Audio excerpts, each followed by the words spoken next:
ಸ್ಕೂಲ್ಗಳಲ್ಲಿ ಕಾಲೇಜುಗಳಿಗೆ ಪ್ರವೇಶ ಪರೀಕ್ಷೆ ಮಾಡ್ತಾರೆ. ಸಹಸ್ರಾರು ಜನ ವಿದ್ಯಾರ್ಥಿಗಳು ಪರೀಕ್ಷೆಗೆ ಸಿದ್ಧತೆ ಮಾಡ್ತಾ ಇದ್ರು. ಯಾರು ಹೆಚ್ಚಿನ ಅಂಕ ಗಳಿಸ್ತಾರೋ ಅವ್ರಿಗೆ ಅವಕಾಶ. ಹೀಗಾಗಿ ಪೈಪೋಟಿ ತುಂಬಾ ಹೆಚ್ಚಾಗಿತ್ತು. ಈ ಅಭ್ಯರ್ಥಿಗಳ ಸಂಖ್ಯೆ ತುಂಬಾ ಹೆಚ್ಚಾಗಿರೋದ್ರಿಂದ ವ್ಯವಸ್ಥಾಪಕರು ಏನ್ ಮಾಡಿದ್ರು ಅಂದ್ರೆ, ಈ ಉತ್ತರ ಪತ್ರಿಕೆಗಳನ್ನೆಲ್ಲ ಪರಿಶೀಲನೆ ಮಾಡಿ ಬಂದ ಅಂಕಗಳನ್ನೆಲ್ಲ ಒಂದು ರೀತಿ ಸರಿಯಾಗಿ ಜೋಡಿಸಿ ಯಂತ್ರದಲ್ಲಿ ಹಾಕ್ಬಿಟ್ರೆ ಅದು ತಾನೇ ಪಟ್ಟಿ ಕೊಡ್ತಾ ಇತ್ತು ಯಾರ್ಯಾರು ಆಯ್ಕೆ ಆಗಿದ್ದಾರೆ ಅಂತ. ಅದು ಏನು ಪ್ರಸಿದ್ಧ ಆಗಿತ್ತು ಅಮೆರಿಕೆಯಲ್ಲಿ ಅಂದರೆ, ಆ ಉನ್ನತ ಸ್ಥಾನ ಪಡೆದವರು ನಿಜವಾಗ್ಲೂ ಭಾರಿ ಬುದ್ಧಿವಂತರು ಅಂತ ಒಂದು ಹೆಸರಿತ್ತು. ಇದೆಲ್ಲ ಲಾ ಪರೀಕ್ಷೆಗೆ ಹೋಗೋವರೆಗೆ ಇರುವಂಥದ್ದು. ಹೆನ್ರಿ ಕಾರ್ಸನ್ ಅಂತ ಒಬ್ಬ ಹುಡುಗ ಪರೀಕ್ಷೆಗೆ ಕೂತಿದ್ದ. ಅವನು ಹೈಸ್ಕೂಲ್ ಮಟ್ಟದಲ್ಲಿ ಅವನಿಗೇನಂತ ಒಳ್ಳೆ ಮಾರ್ಕ್ಸ್ ಏನು ಬಂದಿರಲಿಲ್ಲ. ತುಂಬ ಸಾಧಾರಣವಾದ ಹುಡುಗ ಅಂತ ಶಿಕ್ಷಕರ ಅಭಿಪ್ರಾಯ ಕೂಡ. ಅವನಿಗೂ ಹಾಗೆ ಅನಿಸಿತ್ತು, ತಾನು ಸಾಧಾರಣ ಹುಡುಗ, ತಾನು ಲಾ ಪರೀಕ್ಷೆಗೆ ಹೋಗ್ತೀನಿ, ಆ ಪರೀಕ್ಷೆ ಪಾಸ್ ಆಗ್ತೀನಿ ಅಂತ ಅವನಿಗೆ ನಂಬಿಕೆ ಇರಲಿಲ್ಲ ನಿಜವಾಗ್ಲೂ ಹಾಗೆ ನೋಡಿದರೆ. ಆದರೂ ಪರೀಕ್ಷೆ ಪ್ರಯತ್ನ ಮಾಡಿದ್ರಾಯ್ತು ಅಂತ ಅಪ್ಪ ಅಮ್ಮ ಹೇಳಿದರು. ತಾನು ಪರೀಕ್ಷೆ ತಗೊಂಡ. ಪರೀಕ್ಷೆ ಫಲಿತಾಂಶ ಬಂತು. ಹೆನ್ರಿ ಕಾರ್ಸನ್ನಿಗೆ ಆಶ್ಚರ್ಯ, ಸಂತೋಷ ಒಮ್ಮೊಮ್ಮೆ ಆಯಿತು. ಯಾಕೆ ಗೊತ್ತಾ? ಅವನು ಪರೀಕ್ಷೆಯಲ್ಲಿ ಪ್ರಥಮನಾಗಿದ್ದಾನೆ, ಫಸ್ಟ್ ರ್ಯಾಂಕ್ ಅವನು. ಇವರಿಗಿಂತ ಎಷ್ಟೋ ಪಹಲ್ ಬುದ್ಧಿವಂತರು, ಚಾಣಾಕ್ಷರು, ಅಸಾಮಾನ್ಯರು ಅನಿಸ್ಕೊಂಡವರು ಇವನಿಗಿಂತ ಕಮ್ಮಿ ಮಾರ್ಕ್ಸ್ ತಗೊಂಡಿದ್ದಾರೆ. ಇವನು ಶಿಕ್ಷಕರಿಗೆಲ್ಲ ಆಶ್ಚರ್ಯ. ಅಲ್ಲ, ವಿಚಿತ್ರ ಅಂದರೆ ಇಂಥ ಪರೀಕ್ಷೆಯಲ್ಲಿ ಇವನು ಫಸ್ಟ್ ರ್ಯಾಂಕ್ ಬರಬೇಕಂದ್ರೆ ಭಾಳ ಬುದ್ಧಿವಂತ ಇರಬೇಕು. ಯಾಕಂದ್ರೆ ಪರೀಕ್ಷೆ ಆ ವಿಧಿನೇ ಆಗಿತ್ತದು. ಅವ್ರು ಅಂದ್ಕೊಂಡ್ರು, ಇಂಥ ಬುದ್ಧಿವಂತ ವಿದ್ಯಾರ್ಥಿಯನ್ನು ನಾವು ಹೆಂಗೆ ಗುರುತಿಸ್ಲಿಲ್ಲ ಇಷ್ಟು ವರ್ಷ. ತಂದೆ ತಾಯಿಗೂ ಆಶ್ಚರ್ಯ. ನನ್ನ ಮಗ ತುಂಬ ಸಾಧಾರಣ ವಿದ್ಯಾರ್ಥಿ ಅಂದ್ಕೊಂಡಿದ್ವಿ, ಈ ಪರಿ ಸಾಧನೆ ಮಾಡ್ತಾನೆ ಅಂತ ಅಂದ್ಕೊಂಡಿರಲಿಲ್ಲ ಅಂತ ಅಪ್ಪ ಅಮ್ಮನಿಗೂ ಅನ್ನಿಸ್ತು. ಅಡ್ಮಿಷನ್ ಆಯಿತು. ಕಾರ್ಸನ್ ನನ್ನ ಬುದ್ಧಿವಂತಿಕೆ ಅನ್ನೋಂಥ ಮನೆ ಮನೆ ಮಾತಾಯಿತು. ಅವನು ಕಾಲೇಜ್ ಸೇರ್ಕೊಂಡಲ್ಲ, ಲಾ ಕಾಲೇಜಿಗೆ. ಶಿಕ್ಷಕರು ಅವ್ನು ನೋಡೋ ರೀತಿಯೇ ಬೇರೆ ಆಯಿತು. ಯಾಕಂದ್ರೆ ಫಸ್ಟ್ ರ್ಯಾಂಕ್ ಹುಡುಗ ಅವನು.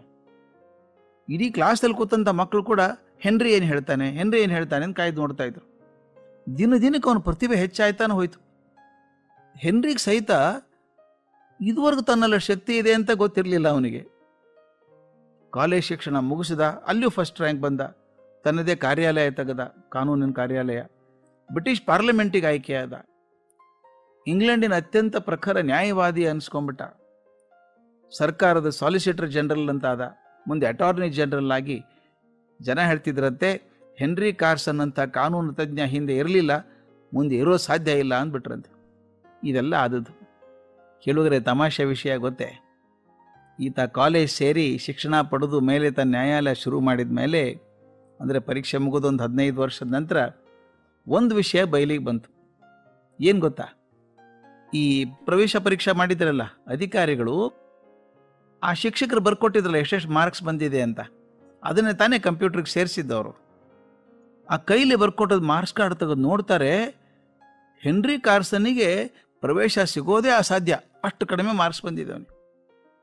ಅವನು ಪಾಸ್ ಆಗೋದೇ ಸಾಧ್ಯ ಇಲ್ಲ. ಫಸ್ಟ್ ರ್ಯಾಂಕ್ ಅಂತೂ ದೂರ ಉಳಿತು. ಇವನು ಫಸ್ಟ್ ರ್ಯಾಂಕ್ ಹೆಂಗೆ ಬಂದ ಹಾಗಾದರೆ? ಎಲ್ಲರಿಗೂ ಆಶ್ಚರ್ಯ ಆಯಿತು. ಆ ಟೆಕ್ನಿಷಿಯನ್ ಬಂದು ಹೇಳ್ದ, ಆಗಿನ ಕಾಲದಲ್ಲಿ ಹಳೆಯ ಕಂಪ್ಯೂಟರ್ ಇತ್ತಲ್ಲ, ನೀವು ಗೊತ್ತಿರ್ಬೇಕು ನಿಮಗೆ, ಒಂದು ಕಂಪ್ಯೂಟರ್ ಇಡೀ ಕೋಣೆ ತುಂಬುವಷ್ಟು ದೊಡ್ಡ ದೊಡ್ಡದಿರ್ತಿತ್ತು. ಆಗಿನ ಕೀಬೋರ್ಡ್ ಅಂದರೆ ಈ ಪಿಯಾನೋ ಮನೆ ಇದ್ದಂಗೆ ಅಷ್ಟು ದೊಡ್ಡ ದೊಡ್ಡದಿರ್ತಿತ್ತು. ಅದು ಜೋಡಿಸಿಟ್ಟಿದ್ದಾರೆ. ಯಾವುದೋ ಒಂದು ಇಲಿ ಯಂತ್ರದಲ್ಲಿ ಸೇರಿಕೊಂಡು ಹಾರಾಡುವಾಗ ಯಾವುದೋ ಒಂದು ಗುಂಡಿ ಒತ್ತುಬಿಟ್ಟಿದೆ. ಆ ಗುಂಡಿಯಿಂದ ಹೆನ್ರಿ ಹೆಸರು ಮೊದಲೇದಾಗಿತ್ತು ಅಂತ. ತಮಾಷೆ ಅನ್ಸಲ್ವಾ? ಬುದ್ಧಿವಂತಿಕೆಯಿಂದ ಇಲಿಯಿಂದ ಫಸ್ಟ್ ರ್ಯಾಂಕ್ ಬಂದವನು ಅವನು. ಕತೆ ಬಿಡಿ, ನನಗದ್ರಲ್ಲಿ ಕತೆ ಆಸಕ್ತಿ ಬರೋದು ಯಾವುದಕ್ಕೆ ಗೊತ್ತಾ?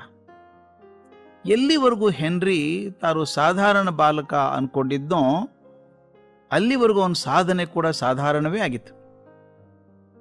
ಯಾವಾಗ ಅವನು ನಾನು ಫಸ್ಟ್ ರ್ಯಾಂಕ್ ಬಂದಲ್ಲ, ವಿಶೇಷ ಶಕ್ತಿ ಇರಬೇಕು ತನ್ನ ಕಡೆಗೆ ಅಂತ ಅಂದ್ಕೊಂಡು ಅವನ ಸಾಧನೆಯನ್ನು ಹೆಚ್ಚಿಗೆ ಆಗ್ತಾ ಹೋಯ್ತು.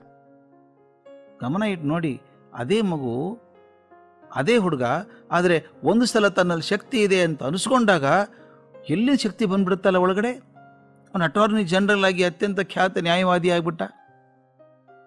ಇದು ಹೆನ್ರಿ ಕಥೆ ಮಾತ್ರ ಅಲ್ಲ ಸ್ನೇಹಿತರೆ, ನಮ್ಮೆಲ್ಲರ ಕಥೆ ಇದು. ನಮ್ಮ ಆತ್ಮವಿಶ್ವಾಸ ನಮ್ಮ ಸಾಧನೆಯ ಅಡಿಪಾಯ ಇದ್ದಂಗೆ. ಎಲ್ಲಿವರೆಗೂ ನಮ್ಮ ಹೃದಯದಲ್ಲಿ ಆತ್ಮವಿಶ್ವಾಸ ತುಡಿತಾ ಇರ್ತದೋ ಅಲ್ಲಿವರೆಗೂ ಸಾಧನೆ ನಮ್ಮ ಕೈಗೆ ಸಿಲುಕ್ತಾನೆ ಇರ್ತದೆ. ಯಾವತ್ತು ನನ್ನ ಕೈಲಿ ಏನು ಆಗೋದಿಲ್ಲ ಅಂತ ಕೂತ್ಕೋತೀವೋ ಅವತ್ತು ಯಾವ ಸಾಧನೆಯೂ ಎಂಥ ಶಕ್ತಿವಂತರಿಗೂ ಆಗೋದಿಲ್ಲ.